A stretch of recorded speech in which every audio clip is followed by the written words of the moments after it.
Bismillahirrahmanirrahim. Assalamualaikum warahmatullahi wabarakatuh. Kita langsung khataman Quran dulu, ayat yang ke-25 surah An-Nisa. A'udzu billahi minasy syaithanir rajim. Wa man lam yastati' minkum tawlan an yankihal muhsanatil mu'minat famimma malakat aymanukum min fatayatikumul mu'minat wallahu a'lamu biimanikum ba'dukum min ba'd fankihuhunna biizni ahlihinna wa atuhunna ujurahunna bil ma'rufi muhsanatin ghayra musafihat wala muttakhidati akhdan فَإِذَا أُحْصِنَّ فَإِنْ أَتَيْنَ بِفَاحِشَةٍ فَعَلَيْهِنَّ نِصْفُ مَا عَلَى الْمُحْصَنَاتِ مِنَ الْعَذَابِ ذَلِكَ لِمَنْ خَشِيَ الْعَنَتَ مِنْكُمْ وَأَنْ تَصْبِرُوا خَيْرٌ لَكُمْ وَاللَّهُ غَفُورٌ رَحِيمٌ صَدَقَ اللَّهُ الْعَظِيمُ. Alhamdulillah, pagi-pagi kita sudah ngatamin Quran bareng, saudara-saudara yang mati Allah. Siap? Oke. Ada pertanyaan menarik dari Yusuf Mansur. Siapa sebenarnya Tuhan Anda?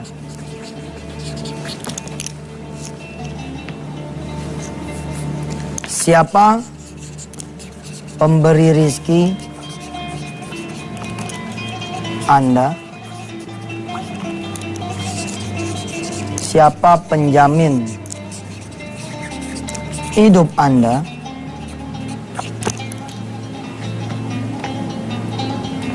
Kenalkah saudara dengan Tuhan Anda? Oke.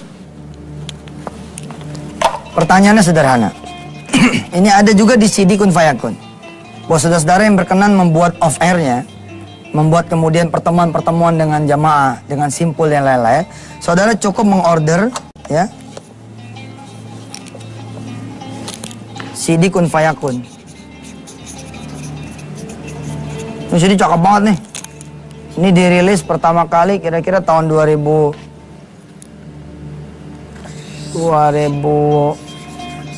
apa 2005 gitu. Kun Fayakun. Sebagaimana kemudian juga ada di buku kuliah Tauhid ini, saudara. Pertanyaannya, pertanyaan giringan sementara seperti ini. Bila mana saudara kemudian sakit, kemana kemudian saudara menuju? Ada yang bisa jawab? Kalau saudara sakit, kemana saudara menuju? Ke dokter. Sampai dokter, ternyata sang dokter nanya sama situ, itu sakitnya apa? Barulah saudara bercerita tentang penyakit saudara semua. Dan setelah saudara bercerita, maaf nih para dokter ya, ini masalah logika tauhid. Baru kemudian sang dokter melakukan diagnosa atas cerita dari saudara. Kalau saudara tidak bisa bercerita, maka akan dilaksanakan observasi. Observasi dari orang sekitar atau langsung observasi darah dan segala macamnya. Itu tandanya begitu saya tulis dan saya beritakan di CD Kun Fayakun. Sebenarnya saudara sedang mendatangi yang tidak tahu apa-apa. Kalau emang dia tahu, nggak perlu saudara ditanya tuh. Pokoknya begitu orang nongol nih, oke, Anda sakitnya ini obatnya, makan. Nggak bisa, kan itu perlu ditanya dulu, apa yang sakit. Perut dikasih perut, punya obat. Pala dikasih pala, punya obat dan seterusnya. Oke, pertanyaan berikutnya.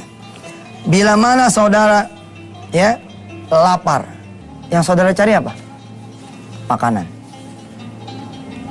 Bila mana saudara kemudian haus, yang saudara cari apa? Minuman. Bila mana saudara punya mobil, motor ya rusak, saudara mendatangi siapa? Bengkel. Ketika saudara mendatangi bengkel, apa iya itu bengkel langsung bilang, Bapak silakan tunggu sana, kami sudah tahu apa penyakitnya. Nah, tetap aja dia nanya dulu sambil megang-megang kapnya tuh, kenapa nih mobil? Gitu kan? Kita bilang dah nih, ini mobil batuk-batuk. Oh, ada batuk panjang. Kayak motor mesin mana nih. No. Terus apa lagi keluhannya? Setelah kita bercerita sebagai pemilik mobil, ya, barulah kemudian sang mekanik bengkel bekerja. Kenapa dokter perlu bertanya dan mekanik perlu bertanya? Nih jawabannya, tauhid. Karena dia bukan pemilik badan kita dan dia bukan pemilik mobil kita. Kalau kita datang ke Allah, Allah bakal nanya, Ji. Lagian kalau Allah nanya sama ente kabur. Kita datang nih, ya Allah, saya punya duit nggak cukup buat berangkat haji. Terus Allah nanya, berapa emang? Waduh, berapa itu, Ji? Jam 2 lagi lu sholatnya. Hah? Kira-kira gimana? Allah nggak perlu nanya sama ente. Karena dialah yang menciptakan ente, memiliki ente dengan segenap. Apa menjadi persoalan kita semua? Nih, penutup segmen ini. Bila mana saudara punya ban motor, ban mobil kempes, atau ban sepeda lah kempes, kemana saudara menuju? Ayo? Ke tukang angin, tukang tambal ban. Artinya apa? Simple saudara kalau saya mah. Bila mana saudara punya masalah, saudara punya keinginan, tapi saudara tidak mendatangi Allah, itu tandanya apa? Saudara tidak mengenal Allah sebaik saudara mengenal dokter ketika saudara sakit. Saudara tidak mengenal Allah ketika saudara mengenal bengkel untuk motor mobil saudara rusak. Saudara tidak mengenal Allah seperti saudara mengenal makanan ketika lapar, minuman ketika haus. Dan konyolnya, Allah tidak lebih saudara kenal ketimbang tukang tambal ban. Otak nyambung tuh langsung. Begitu, tukang tambal ban di mana ya? Coba, hebat sekali tukang tambal ban. Begitu diingat oleh saudara. Lalu kapan saudara mengingat Allah sebagai pemenuh segala kebutuhan saudara? Kalau sudah mentok, kalau sudah kepepet, alhamdulillah itu juga Allah tetap menerima dan Allah tetap membantu. Subhanallah. Silakan. Waktu membuat film Kun Fayakun itu ada seorang sahabat ya datang, ya, Romi. Dia datang, Ustaz, Masya Allah nih ada cerita subhanallah. Gimana ceritanya, Rom? Ada temenannya, dia di PHK Ustaz, 2 minggu di PHK 2 minggu sebelum istrinya melahirkan. Ya, sebelum istrinya melahirkan. Kira-kira kalau ente jadi dia di PHK 2 minggu istri mau melahirkan, ente bakal jadi the winner atau jadi the loser? Hampir nyaris semua orang akan menjadi the loser. Ngapa sih di PHK-nya sebelum ini lahir? Jadi hilang dah tuh jaminannya, hilang dah tuh kemudian bonusnya dan seterusnya. Hah? Kenapa sih? Kenapanya bukan alhamdulillah sudah jalan 9 tahun nih kerja, oleh memang harus di PHK juga hari ini. Ya alhamdulillah. Cuma lewat mana tuh direktur tuh? Ya tetap jangan pakai koma dong. Titik, alhamdulillah titik. Dia tidak jadi the loser, dia jadi the winner. Ada duit waktu itu pesangon 2 juta rupiah. Alhamdulillah dong. Cukup nggak buat melahirkan? Kalau normal insya Allah cukup. Insya Allah cukup. Tapi subhanallah pemirsa, palu godam yang kedua datang. Ini palu godam yang pertama. Palu godam yang kedua datang. Ternyata begitu hari H melahirkan, kata sang bidan nggak bisa. Ini dioperasi, nggak bisa dilahirkan di sini, harus dibawa ke rumah sakit besar. Dirawatlah di rumah sakit besar. Saya tidak sebut rumah sakit yang mana. Sampai sana, duit tinggal 1,6 juta. Dokter bilang sama dia, Pak, kita harus diagnosa nih. Harus diobservasi dulu bagaimana. Nah, ternyata setelah diobservasi, alhamdulillah, kata dokter begini. Insya Allah sih anak ini bisa keluar ya, tapi tidak ada harapan umur panjang. Bahkan ibunya pun kalau dia bukan pejuang bakalan terjadi salah satu atau kedua-duanya meninggal dunia. Subhanallah. Saya lupa penyakitnya apa, yang jelas itu ada 2 penyakit besar sekali yang kalau kemudian tidak Allah ikut campur, mungkin benar-benar wassalam. Itu duit 1,6 nih, kan nggak cukup Satu harinya itu, kalau tidak salah sekitar 1 juta beberapa gitu. Ini udah jelas nggak cukup nih, nih 1,6. Teman saya itu cerita, duit dia yang 1,6 nih bagiin, dihabisin sama dia. Dia milih pertolongan Allah dah gitu. Terus kemudian dioperasi lah istrinya ini. Lahir nih anak. Lahir anak ini kira-kira 2,5 kilogram. Dan benar, jalan 3 hari anaknya tinggal 1,8 kilogram. Benerlah kata tuh dokter bahwa dalam tempo kira-kira kurang dari 10 hari anaknya bakal wassalam. Tapi dari mulai 2 minggu ini, 2 minggu sebelum melahirkan alias setelah di PHK, ini orang tua nih berdua bawaannya minta ampun terus sama Allah. Minta ampun, kalau ada salah apa, minta ampun terus. Mikirnya, mana ya Allah supaya ini diampuni, minta tolong. Nah apalagi pada saat kemudian nemenin istrinya, Ustadz teman saya ini hebat sekali Ustadz. Dia sholat malam gak putus, sholat duha, sholat berjamaah dan seterusnya Ustadz. Sampai kemudian ada keanehan Ustadz, bukannya makin down, tapi hari keempat, 5, 6, 7 terus lama-lama naik. Lalu dokter bilang, Pak, bayi Anda sudah bisa dibawa pulang. Subhanallah. Artinya apa? Artinya bayinya hidup loh. Bayi Bapak bisa dibawa pulang, Bapak rawat jalan saja. Dan itu kira-kira di hari ke-27. Barulah teman saya itu Ustadz, kata si pembawa cerita, ingat bahwa dia belum sempat bikin surat miskin. Surat susah. Nah di Indonesia ini emang orang miskin suruh ngaku ya. Aduh, subhanallah lah, kita doain pemerintah kita biar kaya raya lah begitu ya. Biar ketemu apa namanya pemuliaan terhadap orang-orang yang hati-hati juga tuh ente kalau mau bikin acara, hati-hati. Jangan ngomong begini kalau bikin acara santunan, ente sebagai pembawa acara ngomongnya begini. Kepada yang miskin-miskin silakan naik ke panggung, kita akan ada itu saya dengarnya gimana gitu. Hah? Kepada anak-anak yatim, ya mana anak-anak yatim, coba mana? Allahu Akbar, apa nggak ada bahasa lain apa? Dia lupa bikin surat bahwa dia tuh miskin, surat keterangan bahwa itu dia susah. Lupa dia. Terus karena nggak keburu, dia silaturahim ke salah satu teman yang membawa cerita ini. Nah teman saya itu membantu 2 juta. Kita tidak memperdebatkan soal kartu kredit, tapi teman saya bilang, gua nggak punya duit, tapi cuma punya ini, brong gitu, digebrakin itu kartu kredit. Udahlah, kita jebolin semuanya untuk bantu ente. Ngejebolin semua tuh 2 juta. Orang ini dikasih duit 2 juta, mikir, itu berapa duit ya kalau satu harinya 1 jutaan. Sementara duitnya 2 juta. Lagi-lagi nih, dari mulai Ciledug sampai tuh rumah sakit di Bilangan Jakarta, ini duit 2 juta dipecahin. Kanan kiri dia bagi terus nih duit. Bagi terus duit ini, subhanallah. Sampai kemudian tiba di rumah sakit, duitnya tinggal 10.000. Dan ini cerita Masya Allah nih. Waktu diceritakan, karena emang dari yang praktek langsung ya, air mata saya sih nangis bener. Nangis pertama, anak saya tuh lahir sehat loh. Anak saudara sehat tidak? Sehat. Gara-gara nggak punya duit buat sekolahin lebih tinggi, ente malah merasa jadi orang yang nista, jadi orang yang sedih. Padahal anak ente sehat dibanding anak ini.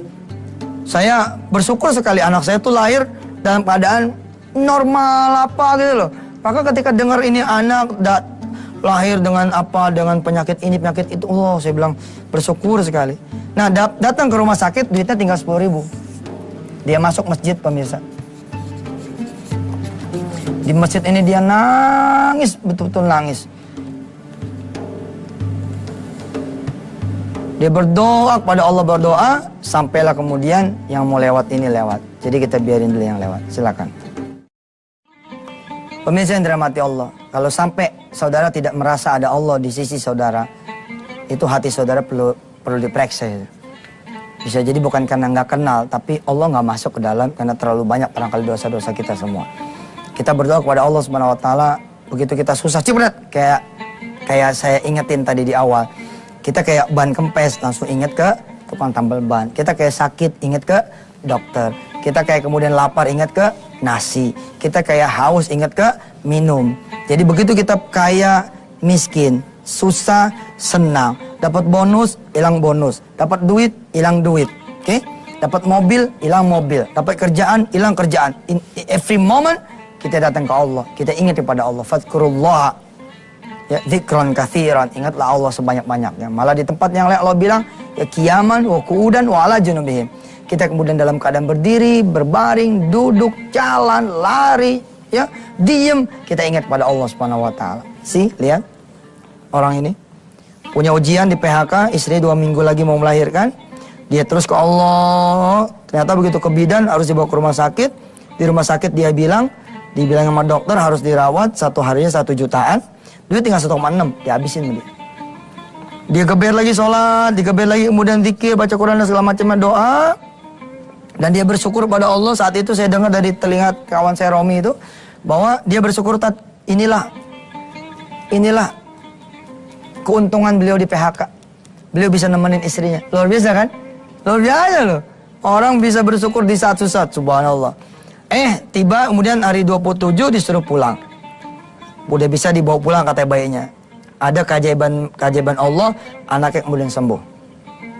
Paling tidak boleh dibawa pulang, itu namanya panjang umur.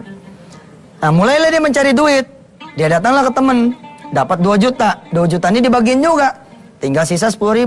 Di masjid dia berdoa. Doanya itu didengar oleh seorang ibu. Apa dia punya doa?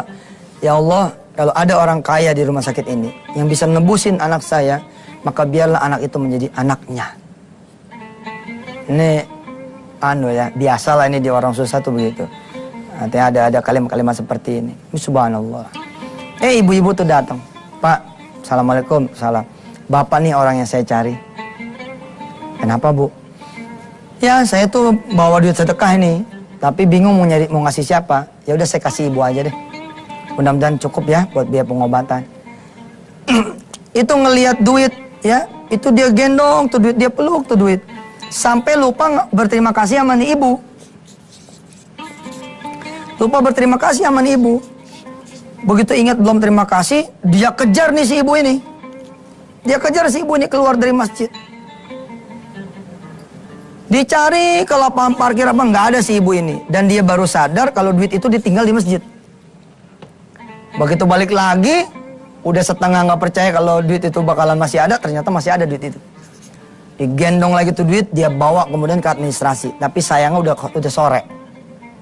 Kata administrasi, besok aja Pak. Ya, besok aja karena dokternya udah pada pulang. Kita mesti nyocokin ini, itu begitu kira-kira. Apa kata nih orang dengan pedenya bilang, Pak kalau besok saya nggak tahu apakah duit ini cukup apa enggak. Sekarang aja masih belum tahu duit ini cukup apa enggak. Kan besok pasti ada nambahnya lagi. Oh enggak, kalau besok mah udah nggak bakal nambah lagi. Bapak tolong dihitung sekarang dah. Akhirnya si administrasi ini lobby sini, kemudian muncul angkanya. Berapa coba angkanya? 27 juta rupiah. Kantong plastik isi duit itu dikasih tuh. Seperti saya ngasih sama bidan tuh kemarin. Nih hitung berapa. Ini kejadian sama dia. 27 juta tuh dihitung di kantong plastik. Mudah-mudahan cukup, Bu. Nggak tahu ini duitnya berapa. Tahu nggak berapa duitnya? Pas 27 juta rupiah. Nih Allah kalau udah menolong ente tuh. Ayolah, apa sih yang menjadi masalah? Penuhin yang wajib, hidupin yang sunnah. Ayo. Zuhurnya bagaimana, asarnya bagaimana, maghrib bagaimana. Kalau sekarang ini saudara lagi tenang-tenang aja, justru harus lebih terima kasih lagi sama Allah. Lagi sehat, belum pernah kanker, belum pernah gagal ginjal, belum pernah jantung, belum pernah tulang pengeromosan, dan segala macam. Makin lagi kita kemudian menuju pada Allah Subhanahu wa Ta'ala. Baik pemirsa, kita berdoa kepada Allah Subhanahu wa Ta'ala. Mudah-mudahan jangan lewat pintu kesusahan lah kita mengenal Allah, ya nggak? Betapapun kalau boleh memilih, kita memilih mengenal Allah lewat pintu syukur, lewat pintu kekayaan, kesenangan, kebercukupan, ketenangan, dan terlindung dari segala macam bahaya. Dari sisi itu kita mengenal Allah. Amin, amin ya Allah Rabbal Alamin. Bismillahirrahmanirrahim. Ya Allah ya Rahman Rahim, mudah-mudahan Kau mengenalkan diri kami ya Allah. Baik dikala kami susah maupun dikala kami senang. Ya mudah-mudahan kami menjadi orang bersyukur di keadaan apapun kami ya Allah. Ya Allah ya Rahman Rahim, jangan tinggalkan kami. Bahkan ketika kami melupakan-Mu ya Allah, jangan tinggalin kami. Dan dekatkan diri kami padamu ya Allah. Sampai kemudian ajal menjemput kami, anak-anak turunan kami, orang tua kami. Jaga kami ya Allah, jaga iman kami, jaga tauhid kami. Dengan memberikan ilmu terus pada kami. Terima kasih Kau telah menghadirkan Antv ini untuk kami. Mudah-mudahan ini barokah buat semuanya. Wassalamualaikum warahmatullahi wabarakatuh. Sampai ketemu lagi pemirsa. Wassalamualaikum warahmatullahi wabarakatuh.